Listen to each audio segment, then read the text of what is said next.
Welcome everybody to another episode of Lockdown 23 in 1.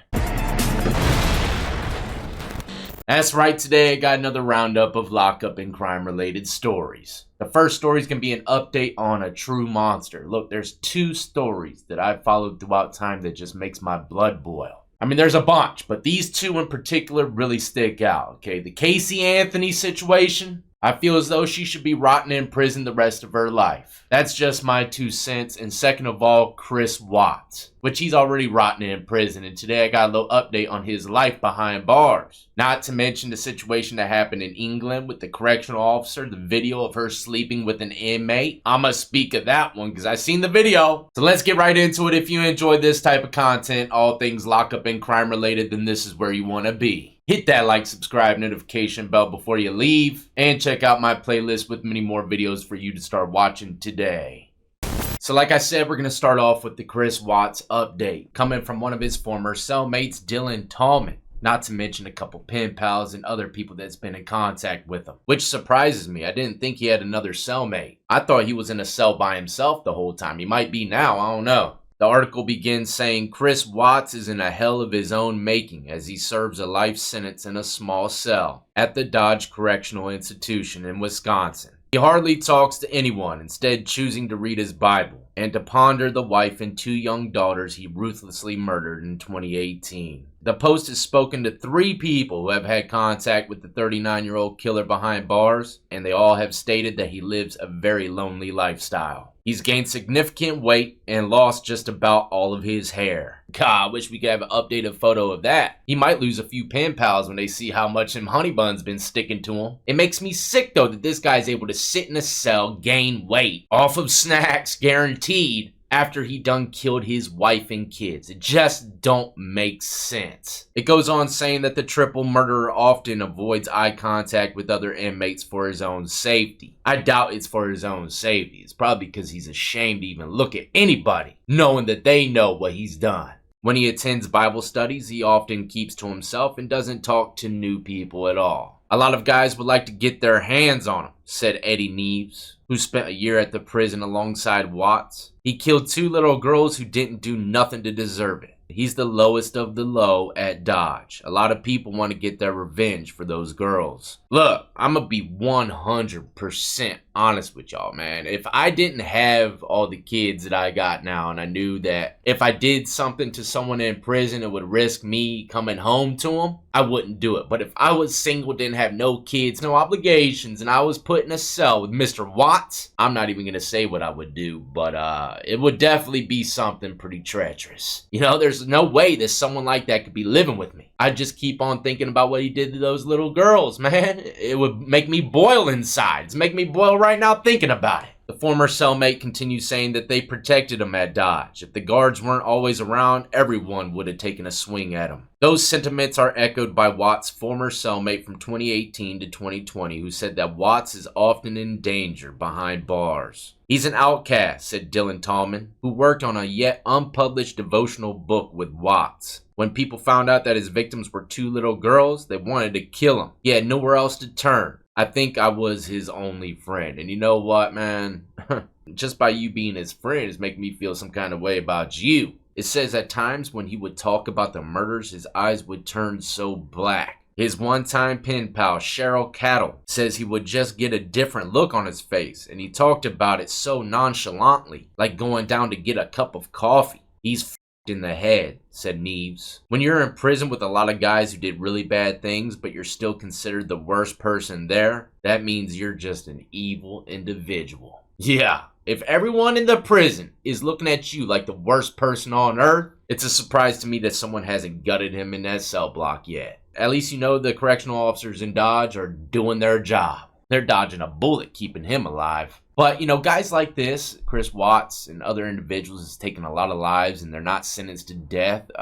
Even when it was all said and done, you know, people just gotta know, get some kind of intel as to why this guy would do something like this, or anyone. Study them. You know, try to figure out what makes them tick. But it goes on saying that Watts committed the murders because he was having an affair with Miss Kessinger, a co-worker who would later claim that she thought he was already separated. Every day he thinks about what he did, Tallman said. He has photos of the girls and he prays for forgiveness every day, but he knows he can't undo what he did. I've heard this happening from past updates on him and I don't agree with it. He should never be allowed to have any photos of his family that he killed. Who knows? He could be looking at those photos, reliving it, and enjoying it. We don't know what's going on in his head. His cellmate says he's asking for forgiveness and stuff, but we don't know. Like the other person said, man, old Watts is f***ed up in the head, talking about this situation like going to get a cup of tea, nonchalantly. A spokesperson for Wisconsin Department of Corrections said that Watts has no scheduled visitors for several weeks. He occasionally receives a pastoral visit. His mother visited him earlier this year. However, though, Watts still has several pen pals, mostly all women. And that really blows my mind, man. What kind of girls or men out there would ever want to have anything to do with this guy? Unless it was for something maybe like, if he returned your letter and then you sell the letter on eBay or to a news company, hustling. I can see that happening.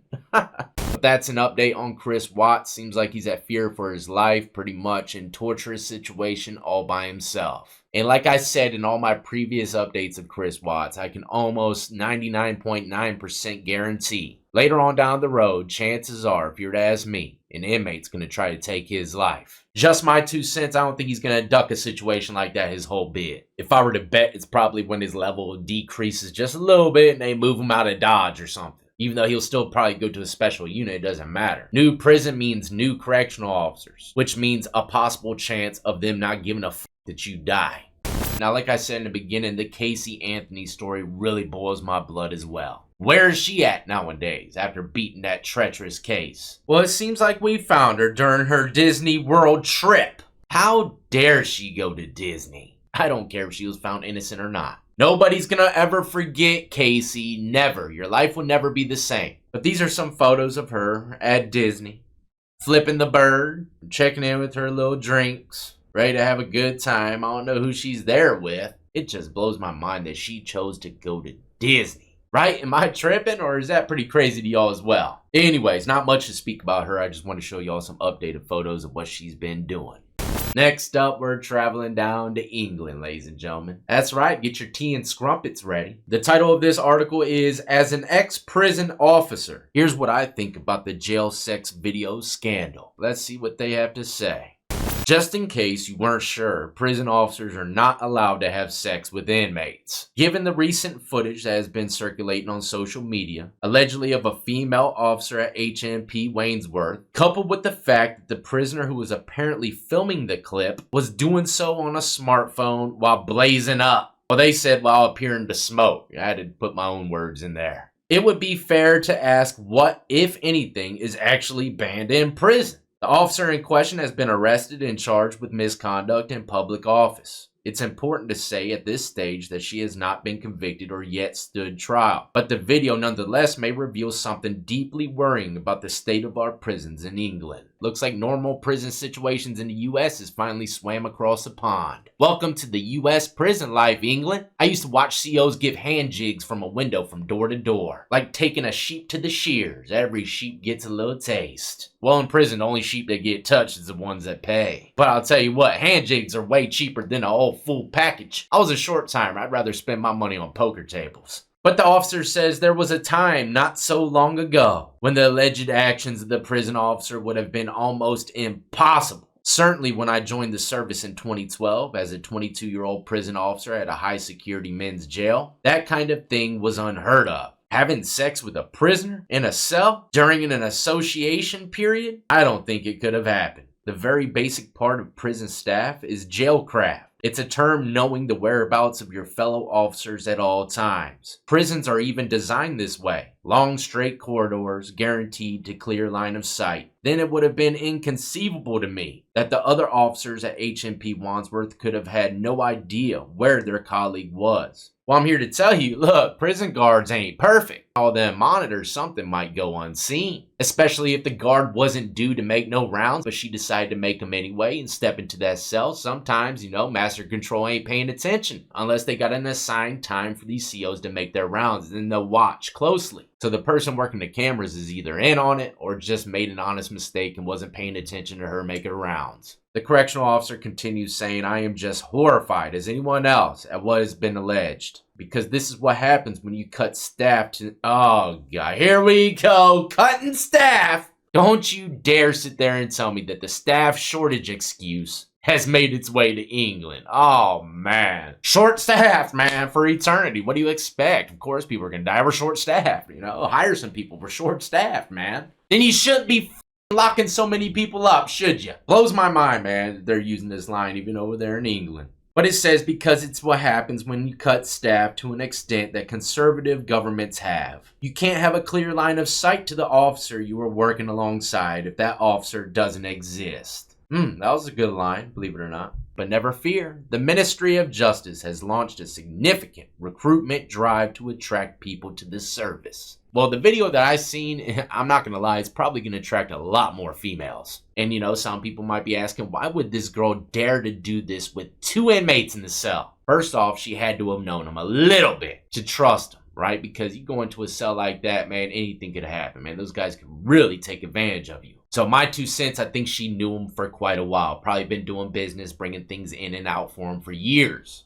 I don't know how long she's been working there. I think they said it, but probably shortly after she started, or maybe as soon as she started. You know, inmates, they have girls on the streets, and they'll tell them to get a job in prison so they can help them get all this contraband and step in the cell and spread them cheeks. Happens all the time. In Virginia, when I was doing time, a CO opened up a gate for an inmate to get attacked by a group of Bloods. Turns out that CO was a Blood herself. And you know, all these guys in England and stuff in other countries have probably seen all the videos of American prisons and what they're doing. They're probably trying to mimic it. Follow the same protocol and footsteps, but I will say this. Even though that former CO said that this type of stuff would never have happened back in the day when he was working, I can guarantee it's been happening. This one's just getting way more attention because the video, it blows my mind for them to have even posted it or shared it with anyone on the streets, because you know anyone on the streets is seeing it. It's going to screen record that money. You know, there ain't hardly any videos. I think there's only like one other video out there from like Africa or something of a correctional officer sleeping with an inmate. And you know, they got reenactments of this type of stuff all over these websites, man, of